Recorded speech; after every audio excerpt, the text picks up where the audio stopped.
Hello and welcome back to another episode of the Push Forward Podcast, the show where we help you elevate your content game. I'm your host, Alex, and I'm thrilled that you've joined us today. If you're a creator, be it a blogger, YouTuber, podcaster, or even a marketer, today's episode is made for you. I know I've said that in other episodes, but I really mean it because I think there are a lot of emerging trends happening in the digital marketing, influencer, creator world that is worth noting. If you stay up with the trends, that means that you'll be able to better monetize the work that you do, the creations that you make online.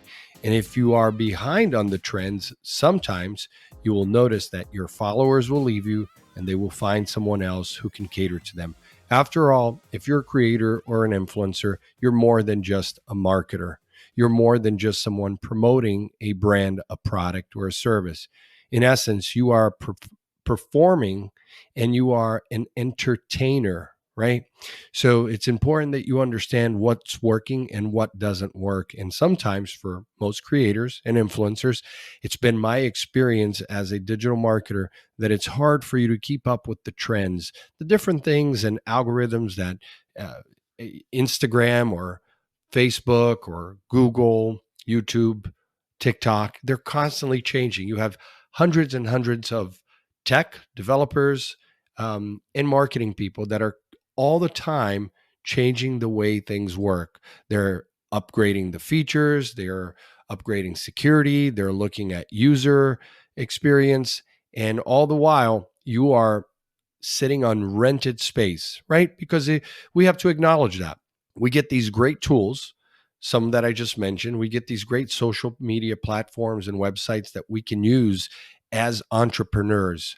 Because listen, after all, if you are a creator or an influencer, you are an entrepreneur. You are making money in multiple ways from multiple streams, right? So that's whether you're a blogger, YouTuber, podcaster, that is your goal, is to be able to take your talent and entertain people, give them things of value, and then in return, you get paid. You get monetized, whether it's doing ads, promoting products, or anything like that.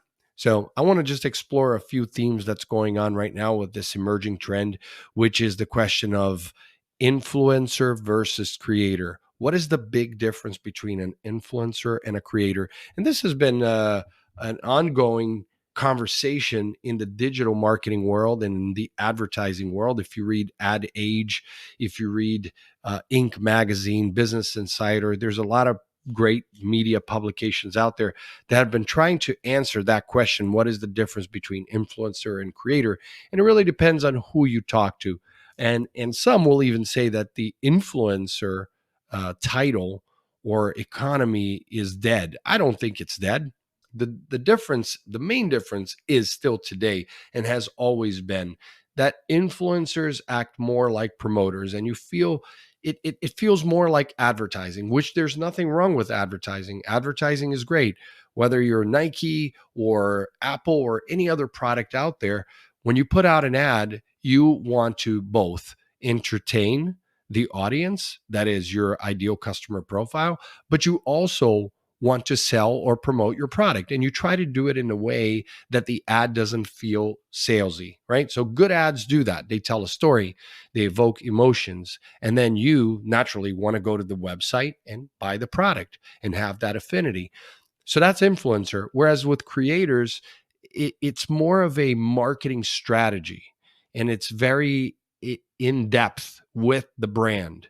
So if you're a creator, yes, you are still doing the same thing as an influencer in that you create content, you create a product that people can consume digitally, right? That is content, whether it's social media, whether it's webinars, videos, tutorials, you are creating content.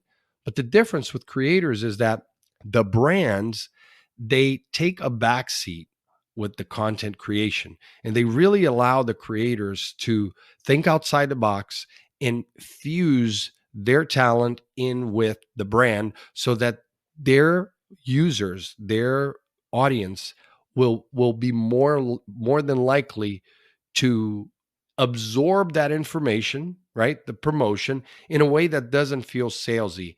And again, the influencer economy, which you see certain verticals, certain industries like fashion, beauty, food, travel, and many others, you see that it's still done that way in that you will see the little ad button there, a little icon, and it's disclosed that it's an ad, which there's nothing wrong with that. But you know that you're consuming an ad, and it doesn't really feel like so organic. Whereas with the creator is going to basically create a strategy around the piece of content, be it a series of videos or social media posts, and they're really not going to take too much direction from the agency or the brand. They're going to create it, bring it back and say, "Hey, does this work for you?" Right? So the creator is really leveraging emerging technologies, which is not something that influencers do. With influencers, you upload your content, you're done, great. And even with these content houses that have popped up over the last, many years, you have influencers that are tech savvy and understand that they need to do live streaming and get into gaming and do the whole entertainment thing, but most of them don't. Most of them don't want to be so strategic. Most of the influencers, they're just really artistic and creative. They just want to stick to the content and not get too bogged down with the full marketing strategy that fuses not only with the brand's agency, but the brand's marketing and advertising teams, right? So those are the big things. But ultimately, whether you're an influencer or a creator of sorts, you are promoting your brand. You are promoting a product to sell, be it your own or a third party's. Because look, in the world of the digital economy, affiliate marketing is still key. You're going to see many YouTubers that have affiliate programs for hundreds of products. Every single one of those clicks that they get paid for. And they want you to buy those products. And since you trust that creator or that influencer, guess what? You're going to click on the product, you're going to try it out because you trust them, and everyone is happy. The brand is happy, the agency is happy, the creator's happy, and you, the user, are happy too, right? But, it's hard to distinguish between the really true and honest influencer and creator and the ones that just want to monetize. The truth is, so many of these creators and influencers are creating decent content, but it's just about monetization for them. So for me, I'm out. It's for me is why I lean for brands on more creators, because it's a two-way street. You know, the content creator, they can maintain their authenticity. Sure, hey, you want to be creative, do it, but you're also going to work with the brand to be on the same page. You share certain values, right? And it's not just about the money. Then of course we can look at the outliers. The outliers are few, like I was looking at XQC, the big streamer from Canada. That young man, I mean, he's 31, I believe. He got that $100 million contract to leave Twitch to go to Kick. And you know, it's not just about him streaming and being on esports teams. In that case, there are brands that are depending on him on being more than just an influencer, being a creator, and that's why they paid him $100 million, which is more than what most athletes, physical athletes, make. So it's kind of crazy. There's a lot more to it than just uploading videos on the creator side, and I think influencers are going towards that direction, in that you don't want to be called an influencer, because then you're just a one trick pony, for lack of a better word, right? And the thing is that every survey shows that anywhere between 45 to 50% of consumers on the web, when they come across these social media posts by influencers, 45 to 50% distrust. So if they're promoting the product, they're gone. And the brands and the agencies know this. So they know that it's not as effective as working with a creator, so to speak. And look, the creator economy, influencer economy is growing. It's looking like here, and we've talked about it in other podcast episodes here, $480 billion industry within the next few years. So it is growing. It is growing quite a bit. Now, regardless of the medium, understanding the consumer is the most critical point that you have to take into consideration. If you want to have marketing success, whether you're a creator, whether you're the influencer, the agency, the brand, and of course the agencies and the brands. If you're in the agency or brand and you're listening to this podcast right now, you know how this works. But it's always nice to be reminded that when you take all these different stakeholders, everyone needs to be marching in the same direction. So while you can have just some guidance to create, it's ultimately up to the consumer, and consumer behavior is always changing. And we haven't even talked about the big variable. The variable are the platforms, the emerging technologies. If you look at AI and where AI is going and moving quickly, so many content creators and so many influencers are creating using AI. Is it going to be as effective? I don't know.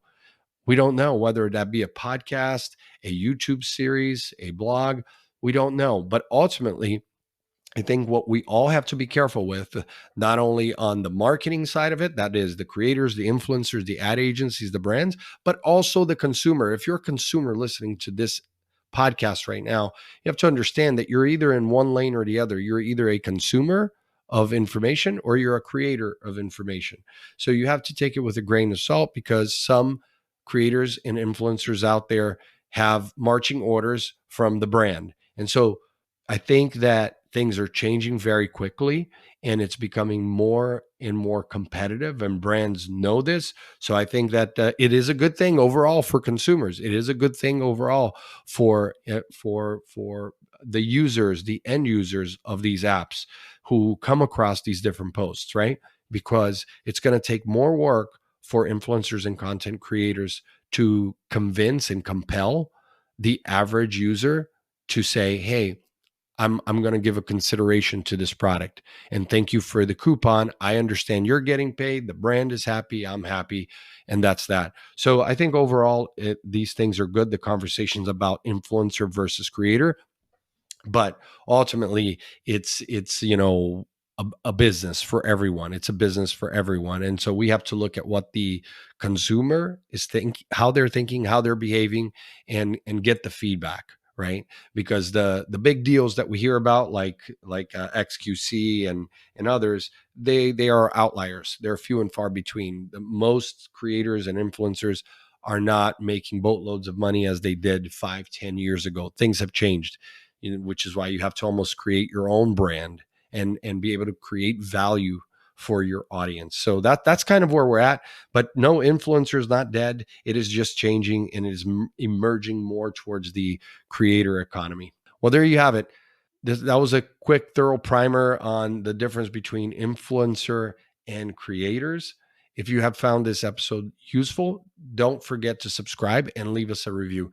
You can also head over to our website to find out more tools that we've mentioned, along with some additional resources to help you with your own creator channels. Thank you for joining us on the Push Forward podcast. Remember, it's not about how fast you go, it's about pushing forward. I'm your host, Alex, signing off until the next episode, where we continue to elevate your content game. Take care.